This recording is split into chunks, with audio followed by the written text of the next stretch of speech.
Alright guys, welcome to the video, and I got some real special for you here today. Had to break out the voice reveal for this one. So we got the I-225 here with 9 kills in a single ARP game. And what's funny about this is that this is like my third match in it, so you can see I'm like bone stock except for having the belts. So before we jump into the gameplay, let's talk a bit first about the strengths and weaknesses of the I-225.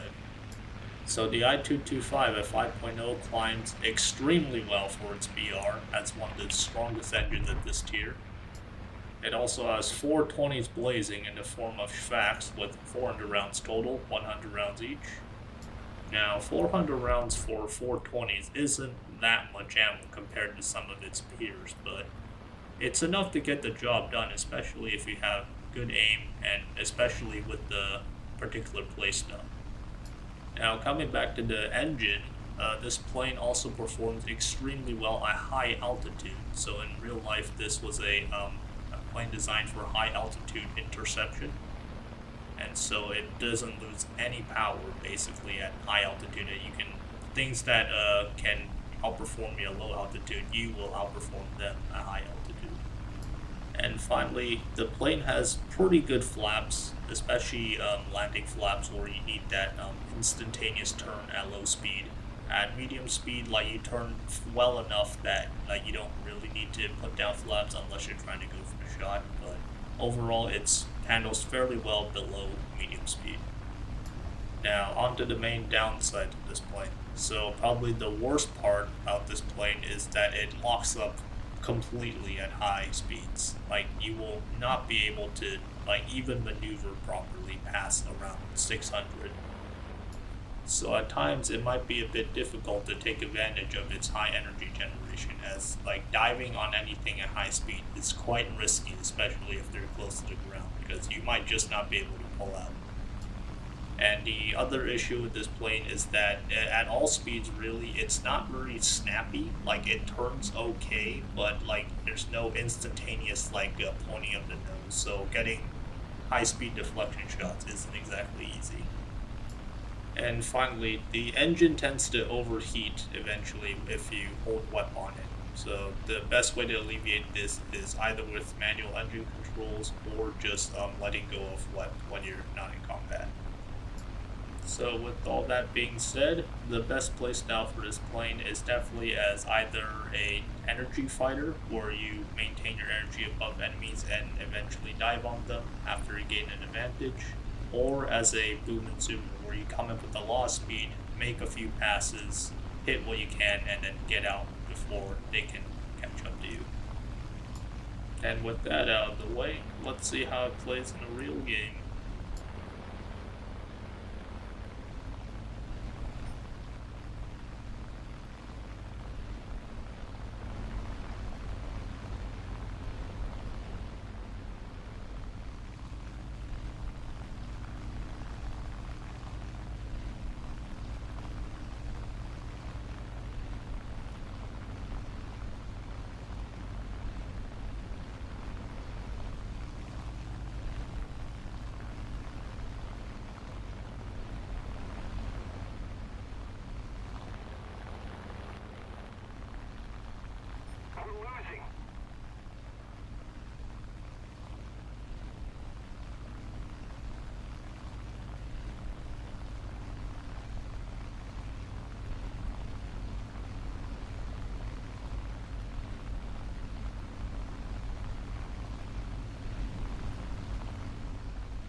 Now, around here is when I start sniffing out a high kill count game because everybody on the opposing team is low, they're ground pounding, and I can probably RTB come back with some altitude and just boom and zoom them all.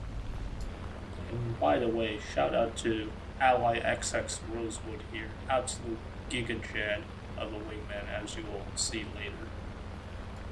But alright, let's skip the landing and go back to the action after I take off.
Now, that probably wasn't the best idea, but at this point I had 8 kills, I just wanted as many as I can get.